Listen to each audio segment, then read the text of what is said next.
Question number 13 is a very good question और ऐसे question exam में पक्का आ सकते हैं। कह रहे हैं arcs have been drawn with the radii 14 centimetre each with the centres P Q R, find the area of the shaded region. अब सुनो, एक तो इस ट्राइंगल के बारे में कुछ नहीं कह रहा है आपको कि ये ट्राइंगल कैसा है, मतलब इक्विलेटरल है कि क्या है हमें नहीं पता। तो आप ट्राइंगल के बारे में कोई कॉमेंट यहाँ कर नहीं सकते हैं। मतलब अभी तक क्या करते थे कि इक्विलेटरल ट्राइंगल है तो भाई ये वाला एंगल 60, ये 60, ये 60, तो तीनों सेक्टर्स का आपको सेंट्रल एंगल मिल जाता था। अब ऐसा नहीं है।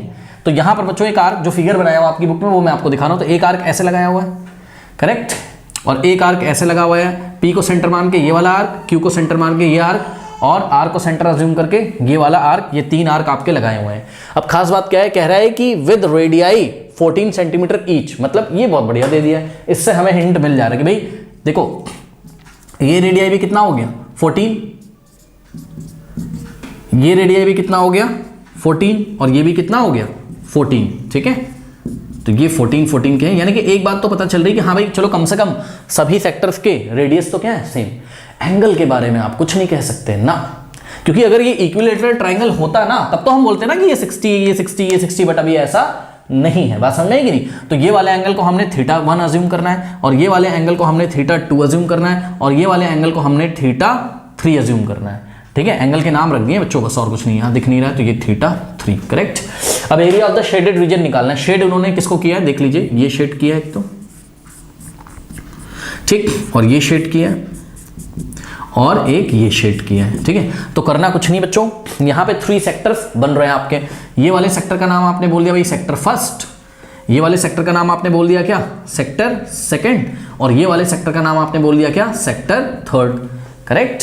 अब एक बार बताइए एरिया ऑफ सेक्टर का फॉर्मूला क्या होता है। एरिया ऑफ सेक्टर का फॉर्मूला होता है θ/360 πr², होता है कि नहीं होता है। हाँ, अब ध्यान दें तो यहां सॉल्यूशन में स्टूडेंट्स रिक्वायर्ड एरिया देखो मैं शॉर्ट में कर रहा हूं, आप लोग समझ जाओ। ये रिक्वायर्ड एरिया जो शेडेड रीजन का है कैसे मिलेगा, खुद दिमाग लगाओ भाई। Shaded region first plus area of shaded region second plus area of shaded region third, okay. तो area of shaded region first और plus area of shaded region second और plus area of shaded region third, ठीक है। अब एक बार बताओ बच्चों, क्या आप area of shaded region first नहीं बता सकते हो? कैसे बता सकते हो? थीटा की वैल्यू क्या है θ1 है भाई, आपने एंगल कितना अज्यूम किया है θ1, तो क्या हो जाएगा यहां से हो जाएगा θ1/360 इंटू, अब ध्यान दें, इंटू πr², और फर्स्ट सेक्टर के लिए रेडियस कितना है 14 है, तो क्या हो जाएगा 14 का स्क्वायर, तो यहां हो गया 14 का स्क्वायर प्लस। अब सेकंड एक काम करते हैं बच्चों, थोड़ी सी जगह बना लेते हैं यहाँ पे, तो यहां हो जाएगा देखिए फर्स्ट रीजन का एरिया क्या हो गया θ1 बाय, भाई फर्स्ट रीजन क्या है सेक्टर का फॉर्मूला क्या होता है θ/360 πr²। थीटा को हमने θ1 अज्यूम किया है क्योंकि हमें एंगल नहीं पता है, सेंट्रल एंगल नहीं पता है सेक्टर पे कितना है, तो θ1 अज्यूम किया, तो θ1/360 इंटू πr², आर की जगह क्या रखेंगे 14², तो πr², ठीक है, प्लस सेकंड रीजन का एरिया बच्चों ये रहा सेकंड रीजन, क्या हो जाएगा बताइए, सेकंड सेक्टर का एरिया क्या हो जाएगा θ2/360, ओके, इंटू πr², आर की वैल्यू कितनी रखेंगे 14r² हुआ, और प्लस थर्ड रीजन का एरिया क्या हो जाएगा बताइए θ3/360 इंटू πr², और थर्ड का भी रेडियस कितना है 14, ये हो गया 14 का स्क्वायर, ओके। अब ध्यान दें स्टूडेंट्स, आपको कॉमन क्या मिल रहा है बच्चों, बहुत ध्यान से चेक करिए, देखिए πr²/360 कॉमन आ जाएगा, देखो ना πr²/360, πr²/360 और πr²/360 तीनों टर्म्स में, तो यहां से हमने πr²360 कॉमन ले लिया क्योंकि सभी के रेडियस क्या थे 14, तो πr²/360 कॉमन हो गया। यहां क्या बचा बताइए θ1 और प्लस यहां क्या बचा θ2 और प्लस यहां क्या बचा θ3। तो बहुत इंपॉर्टेंट क्वेश्चन, इसकी प्रैक्टिस कर लीजिएगा, ठीक है। सभी सेक्टर्स के एंगल अलग अलग होते हैं बट रेडियस उनका क्या होता है सेम होता है, और ट्राइंगल के बारे में कोई इंफॉर्मेशन नहीं दी रहती है, तो हम ये वाला कॉन्सेप्ट लगाते हैं और इस कॉन्सेप्ट में हम θ/360 सॉरी πr²/360 को कॉमन ले लेते हैं, तो ब्रैकेट में क्या बचता है, फर्स्ट टर्म में θ1 प्लस सेकंड टर्म में θ2 प्लस थर्ड टर्म में θ3 बचता है। अब ये θ1 प्लस θ2 प्लस θ3 की वैल्यू ना तो θ1 पता था, ना तो θ2 पता था, ना तो θ3 पता था, बात समझ में आई, लेकिन तीनों का सम तो पता है। क्यों, चेक करो, ये वर्टेक्स ए यानी कि θ1 किसके इक्वल है एंगल P के इक्वल, θ2 किसके इक्वल है एंगल P के, और θ3 किसके इक्वल है एंगल R के, और तीनों एंगल्स का सम किसी ट्राइंगल में कितना होता है 180। जिसको नहीं समझ में आ रहा है angle P plus angle Q और प्लस एंगल R, ये तो पता है ना। ट्राइंगल को देखो, ट्राइंगल में ऑल द एंगल्स का जो सम होगा 3 एंगल्स का कितना होगा 180। तो दिस इंप्लाइज P को आपने क्या अज्यूम किया था θ1 ना, और प्लस Q को क्या अज्यूम किया था आपने θ2, और प्लस R को क्या अज्यूम किया था θ3। तो देखिए θ1 plus θ2 plus θ3 is equal to what 180 डिग्री। Angle sum property of triangle से, तो इस पूरे की जगह आप क्या रख दोगे 180 डिग्री। तो पाई अपॉन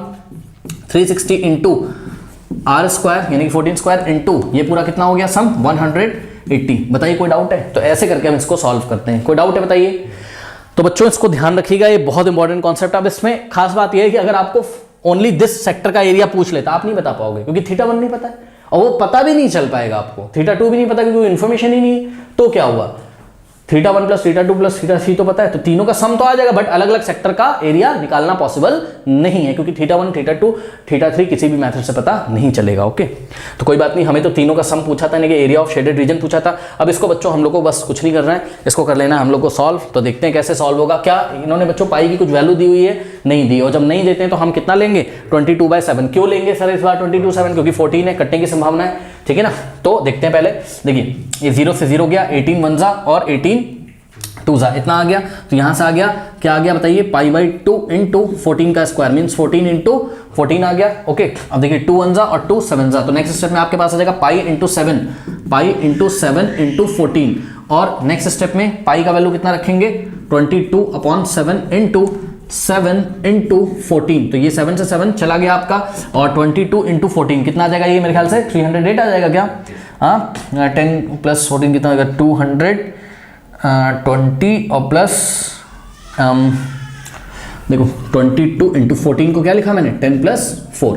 ओके, तो 22 इंटू 10 220, तो ये हो गया, और प्लस 4 इंटू ये हो जाएगा 88। ठीक है, तो कितना हो जाएगा ये 308। कंफर्म हो, 8 प्लस 0 8 और 2 plus 8 10। Yes, 308 centimetre square is your required area. Okay students, कर लीजिए।